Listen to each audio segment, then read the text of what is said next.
TSG पेश करते हैं 80 शब्द प्रति मिनट की गति से डिक्टेशन। स्टार्ट।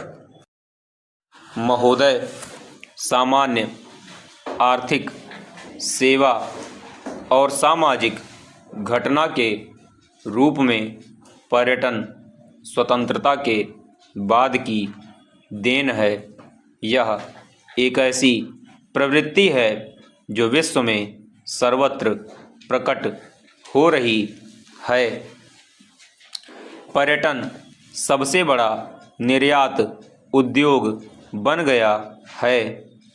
विश्व बैंक और विश्व पर्यटन उसे इस रूप में मान्यता भी प्रदान करते हैं। भारत इस उद्योग का बड़ा भाग पाने के लिए प्रयत्नशील है, लेकिन अनेक कारणों से उसे विश्व पर्यटन उद्योग का बहुत मामूली हिस्सा 0.4% मिलता है और उसे इतने से ही संतोष करना पड़ता है।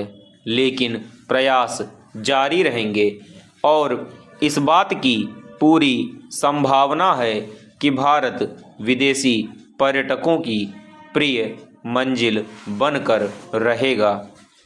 पिछले वर्ष 21 लाख से अधिक विदेशी पर्यटक विदेशों से भारत आए।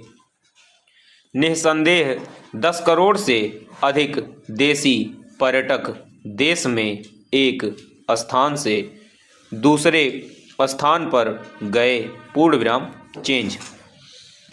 इस बात को अब सभी स्वीकार करते हैं कि पर्यटन विदेशी मुद्रा अर्जित करने वाला देश का सबसे बड़ा साधन है। पर्यटन से विदेशी मुद्रा अर्जित करने में विदेशी मुद्रा खर्च नहीं करनी पड़ती। अपने गुणक प्रभाव के कारण पर्यटन किसी अन्य उद्योग की अपेक्षा अधिक तेजी से और कम खर्च में रोजगार के अधिक अवसर उत्पन्न करता है। रोजगार के अधिक अवसर हमारी सर्वोच्च राष्ट्रीय प्राथमिकता है। आर्थिक सुधारों ने विदेशी पूंजी निवेश के अवसर प्रदान कर दिए हैं। इसी के साथ अंतर्राष्ट्रीय विमान सेवाओं द्वारा नई उड़ानें शुरू करने और पर्यटन सुविधाओं में सुधार के कारण देश में पर्यटकों का आगमन बढ़ेगा। तथापि पर्यटन क्षेत्र में विस्तार की सीमा का अनुमान इस बात से लगाया जा सकता है कि 1947 तक यह सरकार के समर्थन से चलने वाली संगठित गतिविधि नहीं थी। कुछ विदेशी छुट्टी बिताने या ताजमहल देखने के लिए भारत आते थे।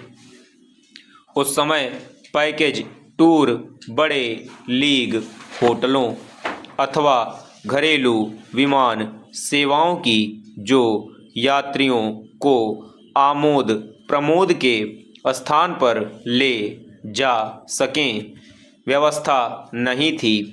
उन दिनों यात्री या तो सरकारी कामकाज के सिलसिले में भारत आते थे या पढ़ने लिखने अथवा अनुसंधान कार्य के सिलसिले में किसी विश्वविद्यालय में आते थे।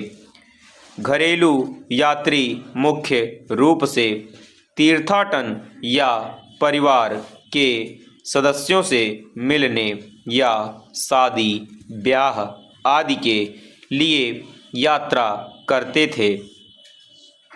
छुट्टी पर बाहर जाने के विचार ने अभी जड़ें नहीं पकड़ी थीं।